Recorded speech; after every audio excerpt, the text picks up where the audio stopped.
Assalamualaikum warahmatullahi wabarakatuh. Selamat pagi pemirsa Nusantara.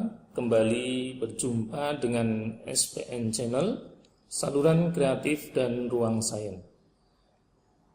Pada kesempatan pagi hari ini, kita akan mendiskusikan tentang nutrisi dan energi. Para pemirsa sekalian, materi pada pagi hari ini akan dibagi menjadi 4 segmen.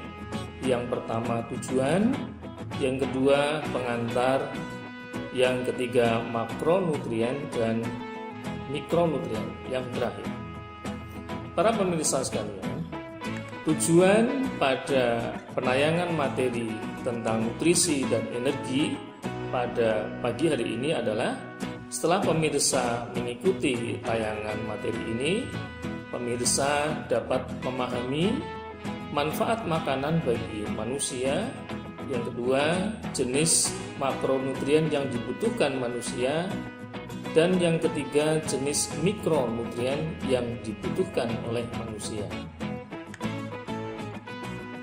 Para pemirsa sekalian, makanan merupakan kebutuhan yang sangat penting bagi setiap makhluk hidup, termasuk manusia. Makanan yang dibutuhkan oleh manusia itu bisa dikelompokkan menjadi 2, yaitu makronutrien dan mikronutrien. Makronutrien merupakan zat-zat makanan yang dibutuhkan oleh manusia dalam jumlah yang cukup besar. Sedangkan mikronutrien merupakan zat makanan yang dibutuhkan oleh manusia dalam jumlah sedikit. Akan tetapi, walaupun dalam jumlah yang sedikit, namun makronutrien itu harus ada dalam komposisi makanan yang dikonsumsi oleh manusia. Di samping makronutrien dan mikronutrien, manusia juga membutuhkan air dan serat. Air dan serat ini sangat bermanfaat untuk mengatur keseimbangan metabolisme di dalam tubuh. Di samping itu, serat memiliki peranan yang sangat penting dalam memperlancar proses pencernaan makanan. Para pemirsa,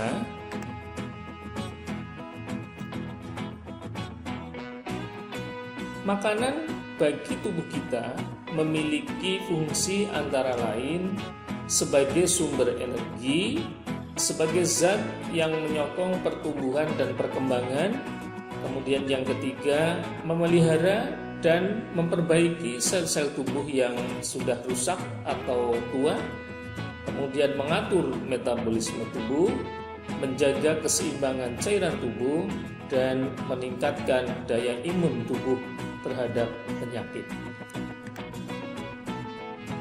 Sebagai sumber energi, makanan dibutuhkan oleh manusia menyesuaikan dengan jenis aktivitas yang dilakukan. Bisa dilihat di dalam tabel bahwa orang yang berlari akan membutuhkan energi yang lebih besar dibandingkan orang yang berjalan. Orang yang sedang naik tangga akan membutuhkan energi yang lebih banyak dibandingkan orang yang berenang. Jadi kalori yang dibutuhkan oleh manusia sangat tergantung dari jenis aktivitas. Di samping jenis aktivitas, kalori yang dibutuhkan oleh manusia juga sangat dipengaruhi oleh umur dan jenis kelamin. Bisa diamati di dalam tabel bahwa secara rata-rata perempuan membutuhkan energi dalam jumlah yang lebih sedikit dibandingkan laki-laki. Begitu juga usia yang paling banyak membutuhkan energi adalah usia-usia produktif atau usia-usia pada masa perkembangan, yaitu ketika usia 19 tahun sampai 30 tahun. Itu adalah usia yang aktivitasnya paling banyak membutuhkan energi. Para pemirsa sekalian, Masuk kepada materi yang ketiga tentang makronutrien. Makronutrien merupakan zat makanan yang dibutuhkan dalam jumlah yang banyak. Makronutrien yang dibutuhkan manusia itu meliputi karbohidrat, protein, dan lemak. Karbohidrat merupakan zat makanan yang fungsi utamanya adalah sebagai sumber energi. Zat makanan ini dapat ditemukan pada umbi-umbian dan biji-bijian. Ada beberapa tumbuhan yang menyimpan karbohidrat pada bagian batangnya. Karbohidrat merupakan zat makanan yang tersusun dari zat gula. Unsur-unsur penyusun karbohidrat adalah karbon, hidrogen, dan oksigen. Kadar energi yang dimiliki oleh karbohidrat adalah 4-4,1 kilokalori per gram. Di sini penting juga dipahami bahwa selama ini mungkin kita menganggap karbohidrat itu adalah zat pati. Tapi karbohidrat itu sebenarnya bukan hanya zat pati. Semua zat makanan yang mengandung zat gula itu bisa dikelompokkan sebagai karbohidrat. Karbohidrat bisa dikelompokkan menjadi 3, yaitu polisakarida, disakarida, dan monosakarida. Polisakarida merupakan karbohidrat yang tersusun atas banyak zat gula. Contoh dari polisakarida adalah amilum atau zat pati, kemudian selulosa dan glikogen. Selulosa merupakan jenis dari polisakarida yang tidak bisa dicerna oleh tubuh kita. Selulosa inilah yang kita kenal sebagai serat, yaitu sejenis karbohidrat yang tidak bisa dicerna oleh tubuh kita, namun sangat dibutuhkan untuk memperlancar proses pencernaan di dalam tubuh kita. Kemudian karbohidrat yang kedua adalah disakarida. Disakarida ini merupakan karbohidrat yang tersusun dari 2 molekul gula. Contoh dari disakarida adalah sakarosa. Sakarosa merupakan karbohidrat yang tersusun atas fruktosa dan glukosa. Sakarosa sering dikenal dengan gula tebu. Kemudian contoh disakarida yang kedua adalah maltosa. Maltosa merupakan karbohidrat yang tersusun dari 2 molekul glukosa. Dan yang ketiga, disakarida contohnya adalah laktosa. Laktosa sering disebut juga dengan gula susu. Laktosa ini tersusun dari glukosa dan galaktosa. Kemudian yang ketiga, monosakarida. Monosakarida adalah zat gula yang tersusun dari 1 molekul gula. Contoh dari monosakarida adalah glukosa, fruktosa, galaktosa. Ini merupakan monosakarida yang tersusun dari 6 karbon. Ada beberapa monosakarida dalam tubuh kita yang tersusun dari 5 karbon. Contohnya adalah ribosa dan deoksiribosa yang merupakan penyusun dari asam inti, DNA, dan RNA. Para pemirsa, karbohidrat-karbohidrat ini yang masuk ke dalam tubuh kita harus dicerna dan hanya dapat diserap oleh usus penyerapan dalam bentuk monosakarida. Kemudian makronutrien yang kedua adalah protein. Protein merupakan zat makanan yang sangat dibutuhkan pada masa-masa pertumbuhan. Sumber protein bisa ditemukan pada ikan, daging, telur, kemudian biji-bijian, dalam hal ini adalah kacang-kacangan terutama, Dan penting dipahami bahwa protein bisa dikelompokkan menjadi protein nabati yang asalnya dari tumbuhan dan protein hewani. Protein ini tersusun dari asam amino, unsur penyusunnya adalah karbon, hidrogen, oksigen, dan nitrogen. Di dalam proses penyerapan protein harus dicerna menjadi unsur penyusunnya yang paling kecil, yaitu asam amino. Fungsi dari protein bagi tubuh kita adalah sebagai pertumbuhan sel, mengganti sel-sel yang rusak, mengatur proses di dalam tubuh. Protein juga bisa menjadi sumber energi dengan kapasitas energi 4,1 kilokalori per gram. Makronutrien yang ketiga adalah lemak. Lemak merupakan zat makanan yang bisa ditemukan pada sumber-sumber seperti daging, ikan, kemudian susu, dan makanan-makanan olahan dari susu seperti keju, kemudian kacang-kacangan, dan sayuran. Lemak bisa dibedakan menjadi lemak nabati dan lemak hewani. Lemak merupakan makanan yang tersusun dari asam lemak dan gliserol. Unsur penyusun lemak adalah karbon, hidrogen, dan oksigen. Lemak dapat diserap oleh usus penyerapan hanya dalam bentuk asam lemak dan gliserol. Kualitas lemak yang kita konsumsi sangat ditentukan oleh jenis asam lemaknya. Asam lemak kita kenal ada asam lemak jenuh dan asam lemak tak jenuh. Lemak sendiri bagi tubuh kita memiliki fungsi yang pertama adalah sebagai sumber energi dengan kapasitas energi yang cukup besar, yaitu 9,3 kilokalori per gram.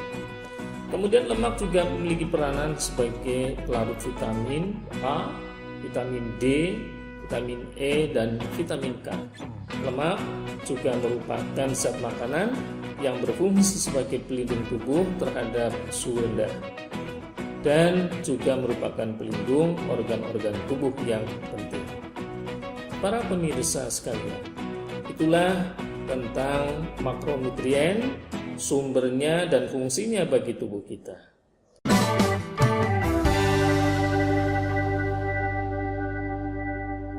Materi yang keempat adalah tentang mikronutrien. Mikronutrien tadi sudah disebutkan di awal merupakan zat makanan yang dibutuhkan manusia dalam jumlah yang sedikit.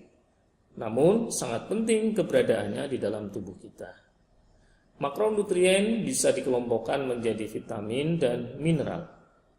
Vitamin dapat ditemukan pada buah-buahan, dan vitamin ini memiliki fungsi bagi tubuh kita. Yang pertama contohnya adalah vitamin A. Vitamin A bisa ditemukan pada sumber makanan seperti susu, telur, kemudian ubi jalar, labu, wortel, dan buah-buahan. Fungsinya menjaga kesehatan mata, meningkatkan sistem kekebalan tubuh, pertumbuhan tulang, dan menguatkan gigi.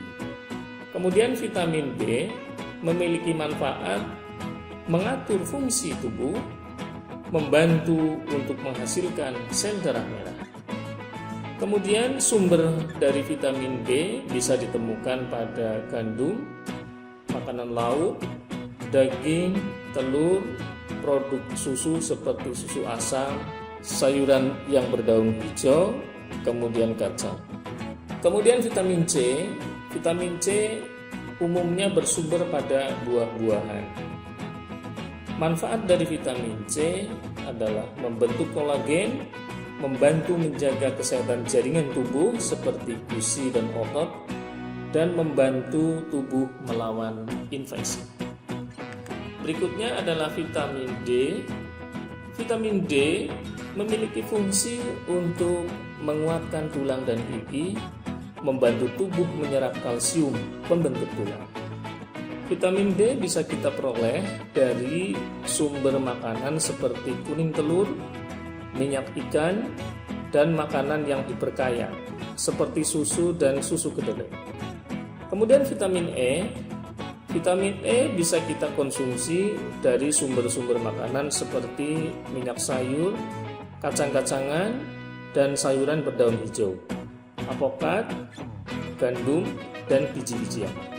Fungsinya dalam tubuh kita adalah sebagai antioksidan, membantu melindungi sel dari kerusakan, dan sangat penting bagi kesehatan sel-sel darah merah. Kemudian yang keenam yaitu vitamin K. Vitamin K membantu proses pembekuan darah dan meningkatkan pertumbuhan dan kesehatan tulang. Sumbernya bisa kita dapatkan dari alpukat, anggur, sayuran hijau, produk susu, umbi-umbian, biji-bijian, dan telur. Kemudian yang kedua, mikronutrien adalah berupa mineral. Mineral umumnya kita temukan pada makanan sayur-sayuran. Beberapa mineral dan fungsinya bagi tubuh kita bisa kita lihat di dalam tabel berikut. Contohnya yang pertama adalah kalsium. Kalsium merupakan mineral yang sangat berperan dalam membentuk tulang, gigi, dan mengatur kerja otot serta kerja saraf. Sumbernya bisa kita dapatkan dari telur, sayuran hijau, dan kedelai. Kemudian fosfor bisa kita peroleh dari daging, gandum, dan keju. Gunanya dalam tubuh kita adalah membantu dalam kontraksi dan relaksasi otot serta pembentukan tulang gigi.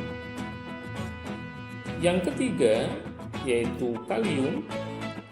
Kalium punya peranan mengatur keseimbangan air dalam sel, mempercepat hantaran impuls saraf, dan kerja otot. Sumbernya bisa kita peroleh dari makanan seperti pisang, kentang, kacang, daging, dan jeruk. Kemudian natrium. Natrium bisa kita peroleh dari makanan daging, susu, keju, garam, dan wortel. Dan fungsinya adalah menjaga keseimbangan cairan dalam jaringan tubuh dan mempercepat hantaran impuls saraf. Mineral berikutnya adalah zat besi. Zat besi memiliki manfaat sebagai bahan utama penyusun hemoglobin darah. Sumbernya adalah daging merah, kacang, bayam, dan telur. Kemudian mineral berikutnya adalah iodium. Iodium sangat banyak kita temukan dari sumber makanan seperti ikan laut dan garam beriodium. Manfaatnya sebagai salah satu sumber hormon tiroksin dan merangsang metabolisme. Mineral yang berikutnya adalah seng atau zinkum. Sumbernya adalah kacang-kacangan, biji-bijian, dan gandum.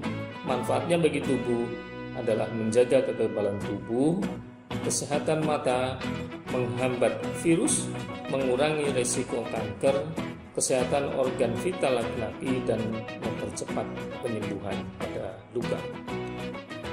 Pemirsa sekalian, itulah penjelasan tentang zat makanan yang dibutuhkan oleh manusia, yaitu makronutrien dan mikronutrien.